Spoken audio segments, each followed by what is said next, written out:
Smile for the exit interview. Part 1. The conference call from hell. I found out my wife was cheating on me during a quarterly earnings call.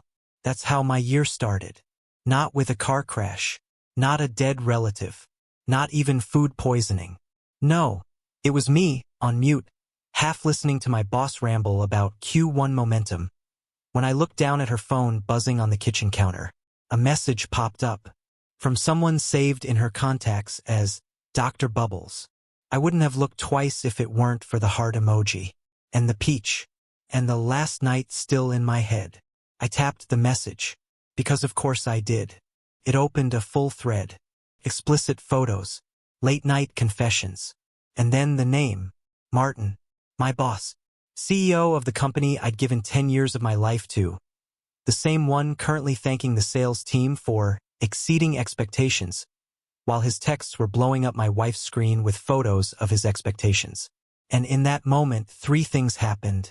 1. I turned off the stove because I was making eggs and they were definitely burning. 2. I smiled wide, fake sitcom dad smile. 3. I realized my entire life was a lie. And yet, I didn't say a word. Not right away. I didn't flip a table or scream or throw her phone out the window. I didn't confront her. I didn't even cry. Because deep down, I knew something. If I played this smart, if I moved carefully, I could destroy them both. I had 3 things going for me: access, patience, and a deeply suppressed, mildly terrifying creative streak when it comes to revenge. The first thing I did was pretend everything was fine. I made breakfast. I kissed my cheating wife on the cheek. And when she asked if I was okay, I smiled and said, "Never better," because from that moment forward, I wasn't the victim. I was the architect. Later that night, while she was in the shower, humming like nothing was wrong, I poured a glass of whiskey and opened my laptop. I created a spreadsheet, a real, color-coded, beautifully structured spreadsheet. At the top, I typed, Operation, Exit Interview, and under that, 3 tabs. Tab 1, Martin Habits, Weaknesses, Passwords, Secrets. Tab 2, Rachel, Routines, Guilt Points, Manipulative Tactics. Tab 3, Collateral, Everything I'd need for a public, glorious, career-ruining downfall. This wasn't going to be a shouting match. It was going to be an art installation. A takedown so elegant, so thoroughly devastating, that they'd both question reality when it was done. And the best part? They wouldn't see it coming. Not until it was way, way too late. Perfect. Buckle up, the trap starts to form. Here's Part 2. Coffee, blackmail, and a background check. You know what's wild? When you find out your wife is cheating on you with your boss, you'd think the rage would hit first.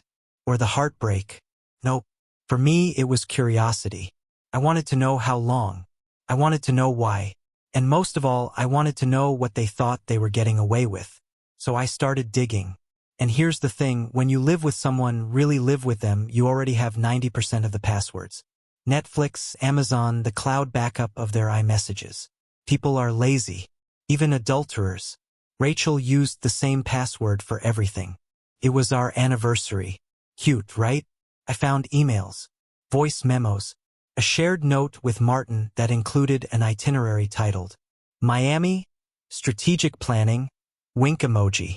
It wasn't a business trip. Meanwhile, at work, Martin kept being Martin. Big smile. Bigger ego. Always just one double espresso away from calling himself a visionary. I watched him during meetings like I was watching a true crime documentary in real time. He liked power. He liked being worshipped. And he loved thinking he was smarter than everyone else. Perfect. I started my revenge with the coffee cart.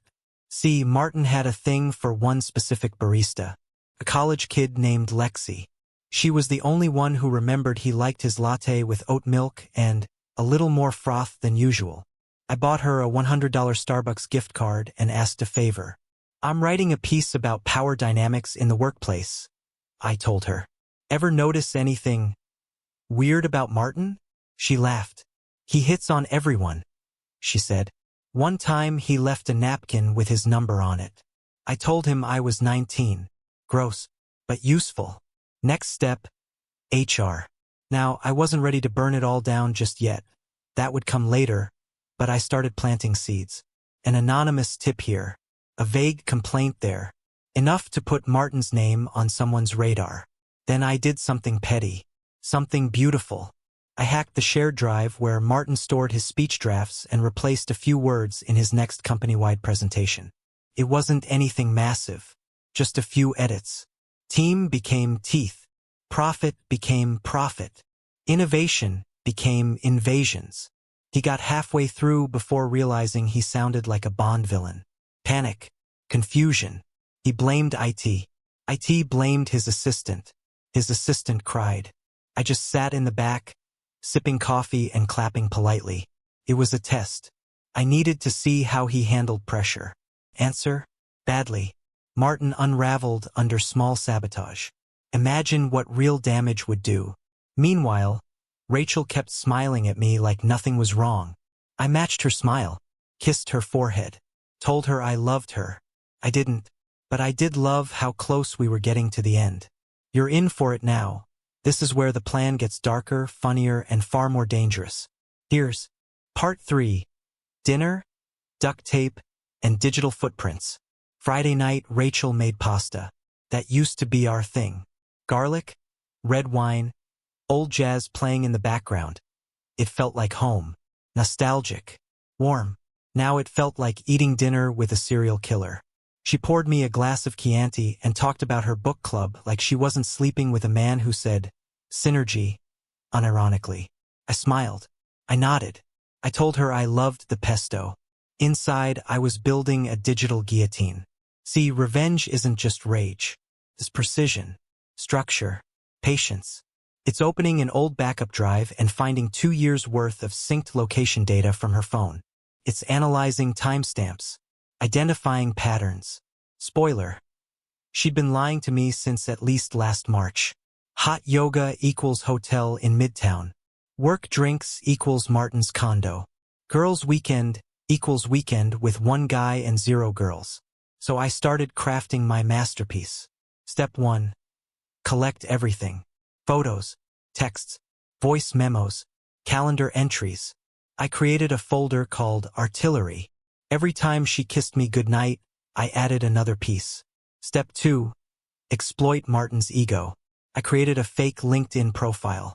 A recruiter. Attractive. Vague job title. I watched as Martin bit hard, replying to messages, bragging about leadership success and strategic discretion. Discretion. Huh? He attached a selfie in his office. Shirt unbuttoned. Tie hanging. One hand holding a whiskey glass. Idiot. Step 3. Get physical. No, not like that. I mean surveillance. I bought 2 cheap voice recorders on Amazon. One I taped under the kitchen table. One I slipped under the passenger seat in Rachel's car. Within 48 hours, I had audio of her saying, and I quote, "Ben's sweet, but he's predictable." She said that to Martin, right before calling me comfortable, like a sweater you outgrow but keep around. Cool. Really cool. Now, remember that spreadsheet? It was getting full, but something bothered me. Something didn't add up. Rachel and Martin weren't just reckless. They were weirdly comfortable, careless even, felt intentional, like they wanted to get caught. Or worse, like they thought I was too stupid to notice. That's when I found the file, hidden in a subfolder of a shared Google Drive she once used for our wedding planning. File name, exitplan_v3_final_final_real. It opened to a PDF. Legal notes, financial breakdowns, custody scenarios even though we don't have kids, and a draft email to Martin's lawyer titled, "Pushing Ben Out Quietly, Option A." Option A? How many options were there? I poured a drink. This wasn't just cheating. This was premeditated life demolition. They were planning to erase me. Softly, quietly, politely, like I was a calendar reminder they were overdue to delete. Too bad I don't go quietly. Alright, this is where the heat turns into fire. Buckle up. Here's Part 4. The intern, the iPad, and the imposter syndrome. It all changed the day I met Cleo. She was the new intern, 20-something, purple hair, wore combat boots in July, said things like vibe check in meetings and somehow made it sound strategic. Nobody took her seriously, which was exactly why I did. See, while Martin was busy trying to look important and Rachel was busy gaslighting me with Basil and eye contact, Cleo was busy watching. Everyone. She saw it all. Who left early. Who lied. Who cried in the break room. She clocked the office like a surveillance drone with resting bored face. I offered to buy her coffee. She laughed and said she didn't drink anything under $7 unless it had oat milk and a side of emotional support. Respect. We sat outside, and I tested the waters. You ever notice anything weird between Martin and Rachel? She didn't blink. You mean besides them disappearing into conference rooms and returning like they just rewrote the Kama Sutra on a whiteboard? Okay. She knew. And more than that, she had receipts. Cleo had been keeping a journal. Not for fun, but for safety. Apparently, Martin had tried something sketchy with her too, during her second week. She shut him down hard, but kept a record. Audio notes, photos, even a screen recording of him accidentally airdropping her a shirtless pic meant for someone else. Guess who? She didn't trust HR. Smart girl. She also didn't trust Martin, or the system, or anyone with synergy in their job title. When I told her what I knew, her eyes lit up. You're not gonna go all burn it down, are you? I paused. No. I'm gonna remodel it into a haunted museum and charge admission. She grinned. We shook on it. That night, I went home and Rachel was already in bed, fake reading a novel she bought for the cover. I kissed her forehead like I hadn't seen a file called Divorce on LV2. Then I pulled out the iPad I'd set up. Cleo gave me access to the internal project folder Martin used for private board notes. It was on a dummy cloud server. Sloppy. Inside, I found drafts of an executive reshuffle presentation. And guess who wasn't on the org chart? Me. Just gone. Erased. He'd already spoken to upper management. They were phasing me out. Quietly, kindly, strategically, because Martin didn't want a scandal. And Rachel didn't want a fight. They wanted me to disappear without noise. And that's when the idea hit me. If they wanted quiet, I'd give them loud. Very, very loud. But first, I had to stage a little performance. Something emotional, unhinged, believable. Something that would make them both underestimate me, just long enough for the trap to snap shut. I opened my phone, hit record, and whispered, Operation Ghostlight begins. Part 5. The breakdown that wasn't. I fake cried in the elevator, like really sold it. Shaky breath, red eyes, muttering to myself. The whole spiraling middle manager routine. I made sure Martin's assistant saw me. Then I walked into the weekly team check-in late, dropped my laptop, and mumbled something about everything falling apart. Sympathy spread like free Wi-Fi. Martin pulled me aside afterward, all faux concern and hand-on-shoulder energy. Is everything all right at home, Ben? Oh, you mean with the wife you're sleeping with? Yeah, Martin. Peachy. But I just blinked at him, wide-eyed, vulnerable, defeated. I'm just lost, I said, voice cracking like a B-list actor in a courtroom drama. Like nothing means anything anymore. He smiled barely, like a predator smelling blood. Maybe you need time off, he said. Recharge. Regroup. Think things through. Translation. Step aside so he and Rachel could finish gutting my life with clean hands. Perfect. I nodded. Said I'd think about it. Then I went straight to Cleo. It's time. Phase 1. Set the hook. Cleo used her tech skills and general chaos energy to make a fake HR email from corporate. The kind that looks real but doesn't actually go anywhere. We sent it to Martin. Subject line. Confidential. Internal misconduct investigation. Immediate action required. The email detailed a recent anonymous complaint against him. Sexual harassment. Abuse of power. Falsified performance reviews. We used actual phrases from his past Slack messages, the ones Cleo had screenshotted. It looked very real. And we knew Martin would panic. Because if there's one thing narcissists hate more than exposure, it's unpredictability. Sure enough, 2 hours later, Martin called an emergency meeting with the inner circle. His little throne of yes-men. I listened in, thanks to Cleo planting her iPhone in a fake succulent on the table. Interns are underestimated gods. Martin sounded sweaty, even through audio. They're coming after me, he said. Someone's trying to take me down. One of the execs asked, "Do you think it's Ben?" Martin scoffed. Ben? Please. He's not capable of something this calculated. I laughed out loud in my car. Good. Keep thinking that. Phase 2. Shake the foundation. That weekend, Rachel left for her girls' spa retreat. I knew better. She was with him. So I paid a visit to our neighbor across the street. Sweet old Mr. Lanning, a retired lawyer who still wears suspenders and has no filter. I asked for a friendly consult. What would happen if someone, purely hypothetically, had 2 people on record conspiring to replace their spouse and steal joint assets? He leaned back, adjusted his glasses, and said, "They'd better hope their prenup is fireproof. That's premeditated fraud and marital sabotage. Highly litigable. Highly punishable." I smiled. "Thanks, Mr. Lanning." He squinted. "Ben, are you about to do something spectacularly illegal?" I shrugged. "No, just creatively righteous." By Sunday night, Rachel came home tan, tipsy, and humming Beyoncé. I greeted her with wine. She toasted to love. Oh, we were drinking to love, all right? The last drop of it. Because next week, it wouldn't just be Rachel and Martin looking over their shoulders. It would be everyone. Part 6. Going viral, going savage. Monday started like any other Monday. Except I knew it was the day I'd nuke 2 people's lives with one very well-timed upload. I didn't sleep the night before. Instead, I edited, cut, trimmed, layered audio, added just enough dramatic pauses. By sunrise, I had a 3-minute video titled, "Corporate Loyalty and Marital Fidelity." A masterclass in betrayal. Thumbnail. A blurred photo of Martin and Rachel kissing in his office. Audio. Rachel calling me a reliable doormat. Overlay. Calendar events, hotel receipts, the works. It was surgical. Emotional.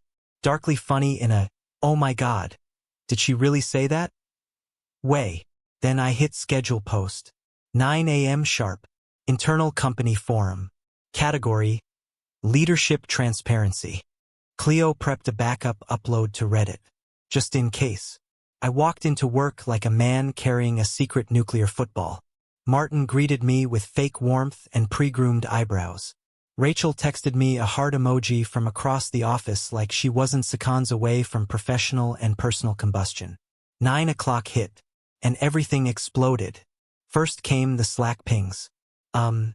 Is this real? Did you see what just got posted to HQ comms? Oh my God, is that Martin? Then the hallway whispers. Then the footsteps. Then the silence. The kind of silence where even the copy machine stops out of fear. I sat at my desk, sipping my iced coffee like it was a front row seat to the fall of Rome. Martin came storming out of his office, red-faced, sweaty, and yelling, "Who did this?" Rachel wasn't yelling. She was frozen, freakishly still, like her brain was buffering too hard to run emotion.exe. HR called an emergency meeting. So did legal. By noon, Martin had stepped away to focus on personal matters, which is corporate code for, he's been vaporized. By 3 p.m., Rachel's access badge didn't work. By 5 p.m., Cleo got a message from another intern that simply said, "You guys started a civil war and I want in." I went home early, ordered pizza, opened a beer, turned on the news. Local anchor, allegations of workplace misconduct, inappropriate relationships, and internal sabotage. They blurred my name, but the audio was unmistakable. One of the clips, the one with Rachel calling me a placeholder, had gone full viral. 2.3 million views by dinner time. The comment section was feral. "Dump her king. Justice for Ben. Martin is HR sleep paralysis demon." I laughed. Hard. But it wasn't joy. It was relief. Because for the first time in months, maybe years, I was finally being seen. Heard. Counted. I didn't disappear quietly. I arrived loudly, and they never saw it coming. Part 7. The twist beneath the ashes. I thought it was over. The revenge had landed. The liars were burned. I had fan edits on TikTok and 3 podcast invites by Wednesday. I was a walking cautionary tale, but a celebrated one. People sent me cookies. Literal strangers.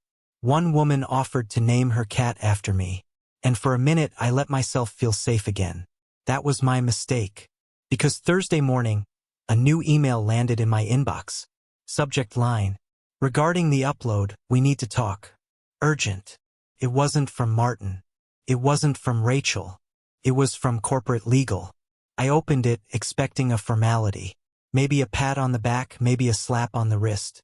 What I got was a 5-page document accusing me of unauthorized distribution of company materials, defamation of senior staff, a breach of professional conduct.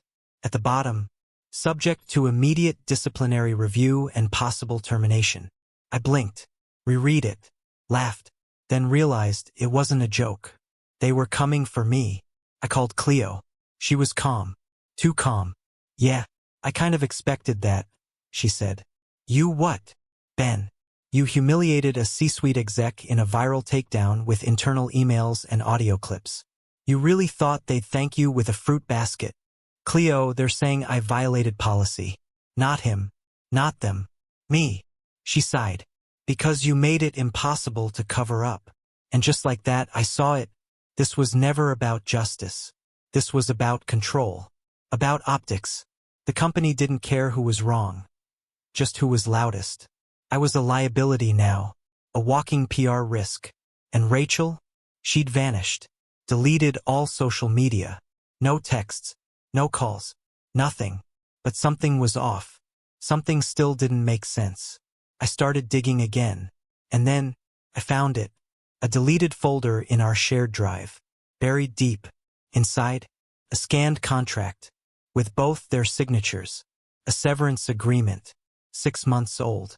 Martin had promised Rachel a payout if she stayed quiet and helped push me out, without legal escalation. But that wasn't the worst part. Attached was a final clause. Upon successful transition of Ben Taylor from Redacted Corp., Rachel M.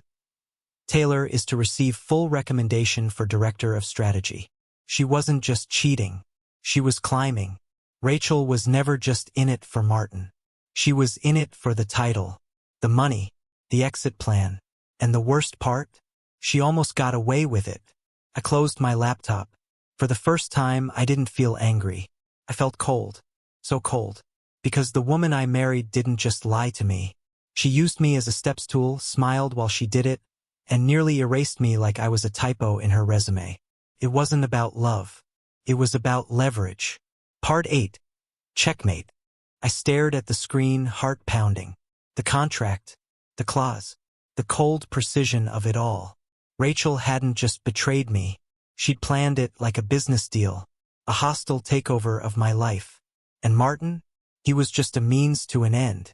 She'd played both of us. But here's the thing about betrayal. Once you know the rules of the game, you can flip the board. And I was done playing nice. Final phase, the blackout file. See, I'd been saving something. Insurance. Months ago, before I knew about the affair, I installed a silent app on our home Wi-Fi that tracked devices and activity. It was meant to catch her watching reality shows without me. It caught a lot more. Like the unregistered phone she used to text Martin. The burner email accounts. The anonymous tip line she'd used to report me for performance issues. While pretending to support me at home. I had everything. But I needed a final move, something poetic. Permanent. A mic drop wrapped in lawyer-proof armor. So I made the blackout file. A single zip folder with every piece of dirt. Screenshots, contracts, surveillance cam footage from Martin's office. Cleo had really gone rogue. And yes, even a video of Rachel laughing about how easy it would be to slow walk Ben out the door. I sent it anonymously to 3 places. 1. Corporate HQ. 2.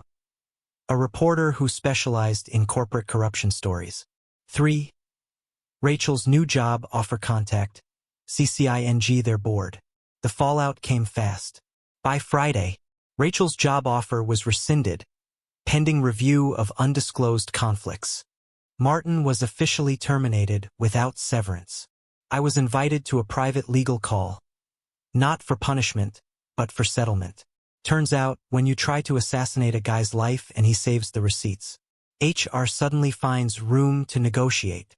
They offered me a promotion, fat check, a non-disclosure agreement the size of a Bible. I signed it, then I quit. Because revenge isn't about climbing back into the cage. It's about watching it burn from the outside, with popcorn in hand. Rachel texted me once after it all. Just one word. Why? I didn't reply. But if I had, I would have said, because you taught me how. Now, I live in a different city. New job. Peaceful view. Therapy every Thursday. My neighbor is a cat named Doug who respects boundaries. Cleo got a full-time gig at a startup and her own podcast. It's called Don't Underestimate the Intern. First episode? My story. Fictionalized, of course. But not really. And me?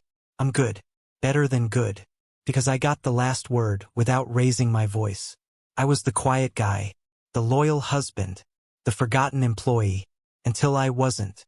And they never saw me coming. The end.